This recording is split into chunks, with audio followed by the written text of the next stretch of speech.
Olá meus amigos, aqui é o professor Marcelo Pichero da Silveira e este é o canal Resenha Forense. De volta ao nosso CPC comentado, não é? Lembrando sempre que aqui não temos um curso de Direito Processual Civil, são apenas comentários práticos ao CPC. Eu faço questão de trazer esse lembrete sempre para que o aluno não pense que ele está tendo aqui um curso e, enfim, não é o meu objetivo dar um curso de processo civil, tá? É um comentário rápido, prático, uma leitura agradável da lei seca, podemos dizer assim, tá? Então vamos lá, curta o vídeo, inscreva-se no Resenha Forense, ajude a gente no Apoia-se ou sendo membro, os links estão sempre na descrição do vídeo. Também seja o meu aluno em Direito Civil, você pode fazer a sua matrícula olhando os links aqui na descrição do vídeo. Então vamos lá, a gente hoje vai falar das intimações, né? A gente está na parte das comunicações processuais. Então, hoje a gente vai comentar os artigos 269 a 275, tá? Então vamos lá, das intimações. O que é intimação? O código traz uma definição no 269 caput.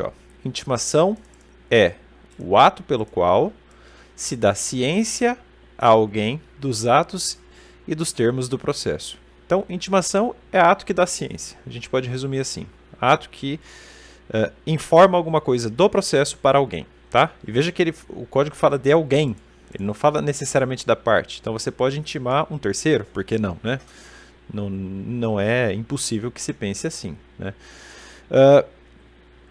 Parágrafo 1º. É facultado aos advogados promover a intimação do advogado da outra parte, então, intimação do advogado da outra parte, por meio de correio, né, por meio do correio juntado aos autos, você faz lá uma carta R, a seguir, cópia do ofício de intimação e do aviso de recebimento. Então, primeiro ele junta a cópia da carta, junta aos autos e depois ele junta lá o ofício da intimação e também do AR, né? Não tem problema. Parágrafo 2º. O ofício de intimação deverá ser instruído com cópia do despacho da decisão ou da sentença que se comunica. Claro, né? Está implícito isso. Então vamos colocar assim, ó, o ofício da intimação deverá ser instruído. Simples, né? Com aquilo que se quer cientificar, não é? Parágrafo 3º.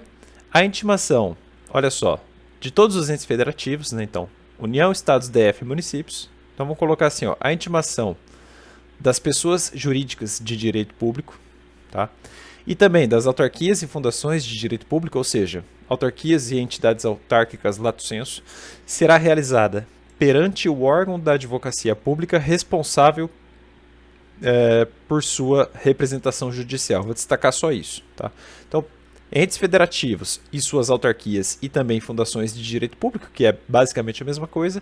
Então você intima no órgão de advocacia pública responsável. Então, por exemplo, o Bacen é uma autarquia, a autarquia da União. A intimação do Bacen não é feita diante da União. O Bacen, a autarquia tem um órgão próprio de advocacia, né? Uma advocacia pública do Bacen, então você intima essa advocacia aí, tá? Que representa o Bacen em juízo, ok? Muito bem. Artigo 270 do Código de Processo Civil. As intimações realizam-se sempre que possível por meio eletrônico, na forma da lei. Hoje é a maioria, né? Ainda há papel em algumas comarcas, mas em geral a realidade está chegando e está sendo quase sempre por meio eletrônico. Parágrafo único. Aplica-se ao Ministério Público, à Defensoria e à Advocacia Pública o disposto nesse parágrafo 1º do 246. Eu sei que a gente já estudou esse dispositivo, mas a nossa leitura nunca é preguiçosa e eu faço questão de colocar aqui na nossa lousa para que a gente faça então o correto estudo, tá? Então tá aí, ó. Parágrafo 1º do 246 é aquele que fala da citação, tá? O 246. Então o 246 a gente já estudou, mas não custa repetir, né? Ele diz que a citação pode ser feita pelo correio, pelo oficial, por edital, enfim, vai depender sempre do caso. Mas o que interessa aqui pra gente é o parágrafo 1º. Basicamente, o parágrafo 1º fala de cadastro nos sistemas de processo em autos eletrônicos. Na verdade, ele fala aqui das citações e intimações eletrônicas das pessoas jurídicas, né? As regras para isso. O que o código está falando aqui é o seguinte, olha, MP, Defensoria e Advocacia Pública são órgãos intimados eletronicamente. É isso que o código está falando, tá? Então não tem que fazer nada de papel. Ele já está vinculado lá ao sistema processual. Lá na Justiça Federal, por exemplo, é o EPROC, né? Então ele é intimado lá dentro mesmo, digamos assim. Ele já vai ter um cadastro. É obrigação do órgão ter esse cadastro, tá? Artigo 271. O juiz determinará de ofício de ofício, então o juiz oficiosamente, ele não precisa ser provocado, ele determina de ofício as intimações em processos pendentes, salvo disposição em contrário. Então a regra é que o juiz sempre vai tocar o processo, né? Você vai despachar e intima e assim vai, tá? De ofício mesmo. Artigo 272. Quando não realizadas por meio eletrônico, consideram-se feitas as intimações pela publicação dos atos no órgão oficial. Então é geralmente um diário oficial, enfim, né? Parágrafo 1º. Os advogados poderão requerer que, na intimação a eles dirigida, figure apenas o nome da sociedade a que pertençam, desde que devidamente registrada na OAB. Então, a OAB, para quem estudou já o Estatuto da Ordem dos Advogados do Brasil, né, Lei Federal 8.000 e alguma coisa, vocês vão ver lá que a pessoa jurídica de direito privado, no caso a sociedade de advogados, precisa de um registro específico na OAB. Não é nem na junta comercial, porque não é empresa, mas também não é no registro civil de pessoa jurídica, o registro comum que a gente conhece. A OAB tem um registro próprio. Então, ela mesma forma a pessoa jurídica sociedade de advogados, e o advogado pode requerer, olha, eu quero que me intime na sociedade tal, tá? Não tem problema. Mas precisa ter o registro na ordem, claro. O parágrafo 2º é importantíssimo, né, do 272. Sob pena de nulidade, é indispensável que da publicação constem os nomes das partes e dos seus advogados. Então tem que constar lá da intimação. Fulano da Silva advogado, Beltrano da Silva parte, né, com o respectivo número de inscrição na Ordem dos Advogados do Brasil. Vamos colocar assim, ó, com o respectivo número de inscrição na ordem. Ou, se assim requerido, da sociedade de advogados. Então, vamos ler só o destaque, ó. Sob pena de nulidade, indispensável que da publicação constem os nomes das partes, indispensável que da publicação constem os nomes dos advogados, é indispensável que conste o número de inscrição da OAB do advogado, ou indispensável que conste, se assim for requerido na forma do parágrafo 1º que a gente acabou de ler, o nome da sociedade, que vai ter um número também na OAB. Então, a intimação precisa respeitar isso, sob pena de nulidade. Parágrafo 3º. A grafia do nome das partes não deve conter abreviaturas. Então, por exemplo, o meu nome é Marcelo Piccioli da Silveira. Na minha intimação, tem que constar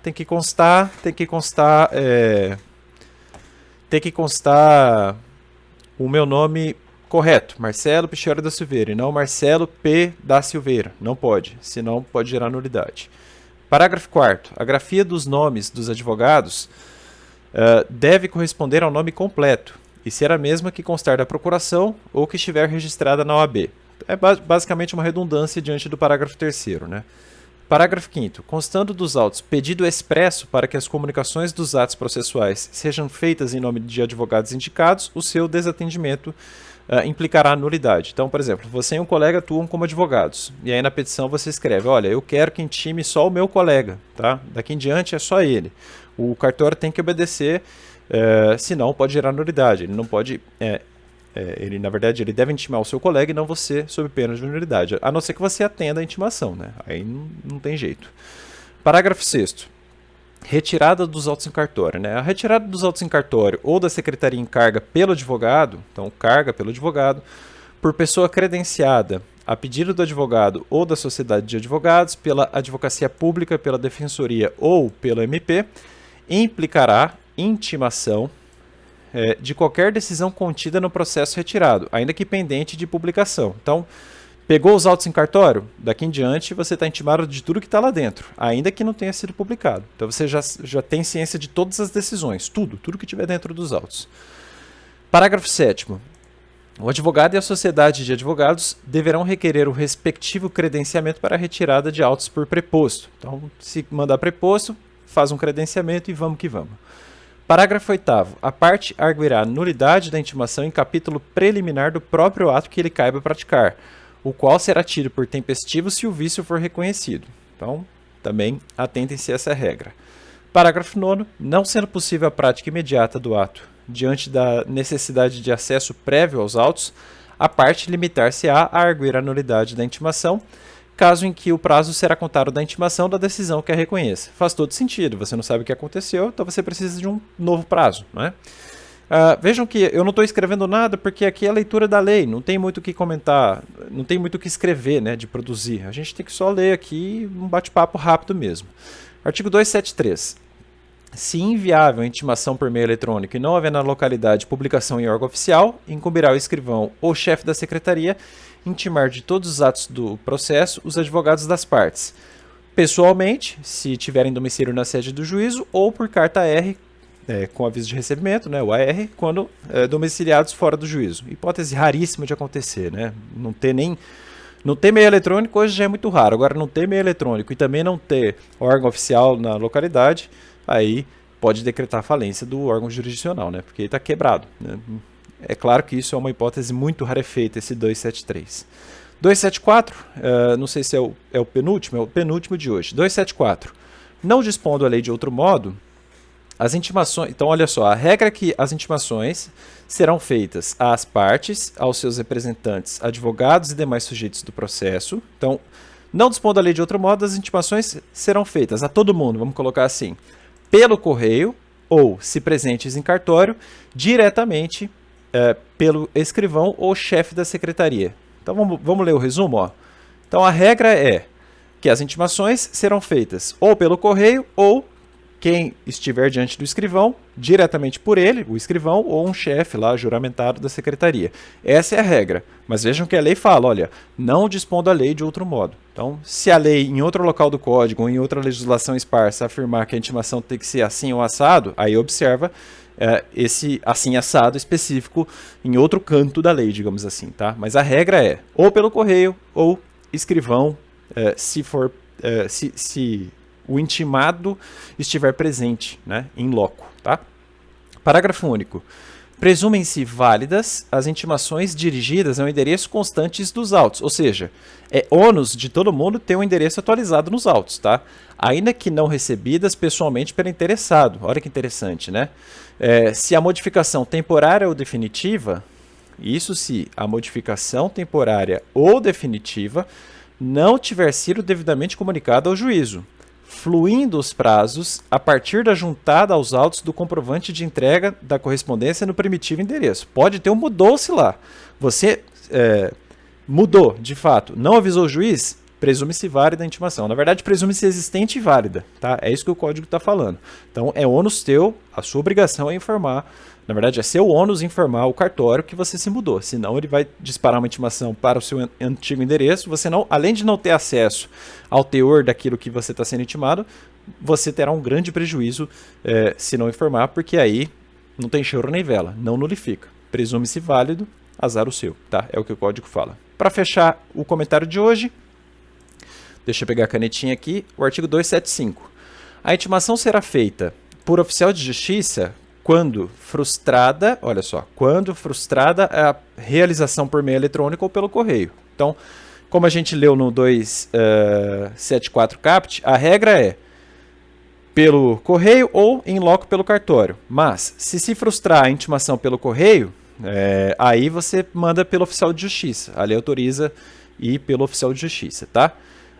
E aí, a certidão de intimação que o oficial vai levar lá tem que ter as informações básicas, né? Olha o que fala o parágrafo 1º. A certidão da intimação deve conter, número 1, a indicação do lugar e a descrição da pessoa intimada, mencionando, quando possível, o número do seu documento de identidade, o órgão que a expediu, declaração de entrega da contrafé, 3, nota de ciente ou a certidão de que o interessado não a apôs no mandado. Eu grifei só a nota de ciente, que é o que geralmente acontece. Algumas partes, às vezes, acontece de alguém não querer receber, o cartório, o oficial de justiça que tem fé pública simplesmente certifica, né? Olha, ele não quis receber, mas eu quis entregar a contrafé e, enfim, não vai mudar nada, você está sujeito a isso, azar o seu se você não quiser receber. É melhor que receba, porque não vai mudar nada na prática não receber.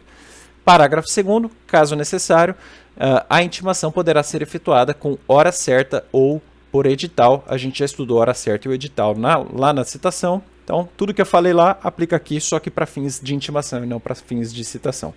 Meus amigos, é isso. Aula curta, aula breve, aula não, né? Comentário curto e breve. No próximo encontro a gente vai falar das nulidades processuais. Um abraço e até mais. Tchau, tchau.